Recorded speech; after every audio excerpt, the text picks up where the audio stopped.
Welcome back, jerks. Actually, I've never done this before.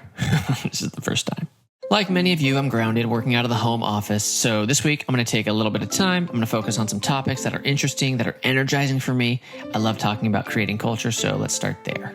How do you keep your culture together in the midst of chaos and transition and chaos? And I said that twice. That's like serious chaos.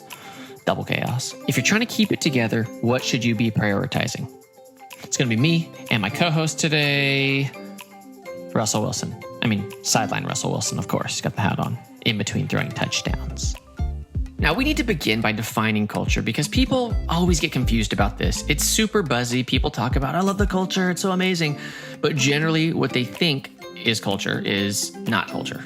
Meaning it's not just ping pong and foosball and kombucha in the fridge, which is great. I love all that stuff. I would love to have just unlimited kombucha. In fact, I want one of those hats with two drinks on the side with straws of kombucha coming to my mouth. It's what you say, it's what you do, it's what you think. It's also what you don't say, what you don't do, and the things you're not thinking about. It's just the way that your life operates, whether you like it or don't like it, whether you agree or disagree with what you currently have in place. It's a way of life. If someone walks into the room and nobody acknowledges them at all, part of your culture. If someone walks into your room, you say, hey, here's a seat for you. Would you like something to drink? Part of your culture. These are the two most important priorities to have if you want to keep your culture together during times of chaos. 1, you've got to focus on connection. 2, got to focus on communication.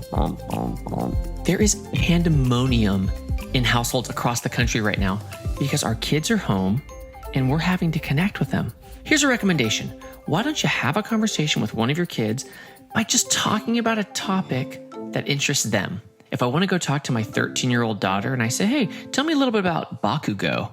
Well, first of all, it means I had to go study up a little bit on animation and I had to figure out a little bit about My Hero Academia. And then I had to take the time to go ask her a question. I'm not saying I'm amazing. I'm just saying if I want to connect with her, it requires a little bit of an investment on my end, but when I do, the payoff is incredible.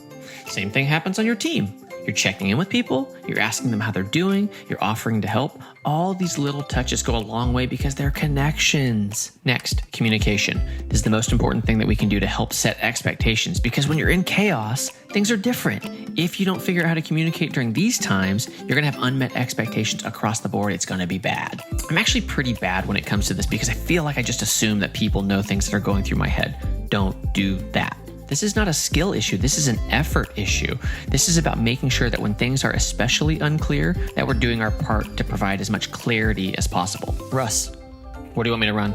Hook and ladder? Hail Mary? Flea flicker? That's a really good communication. The very best leaders and parents that I know are the ones who know how to leverage different. They're not overwhelmed by it. They're not afraid of it. They understand that they're not trying to grow something new in the midst of it. They're trying to stabilize so that when things return to normal, they're better positioned to move forward. Here's what you have to ask yourself. Am I willing to do what it takes to build stability during chaos? Of course, it's going to be different. That's the point of transition and disruption. You're disrupting what's normal. It's going to probably feel awkward. It's probably going to feel more impersonal than you'd like. That's okay. If you push through this, what's going to end up happening is you're not going to grow your culture right now, but you're going to stabilize your culture and you're going to strengthen your culture. So when that things return to some version of normal, you're a lot stronger moving forward. All right, that's it. Now get out of here, you little jerks.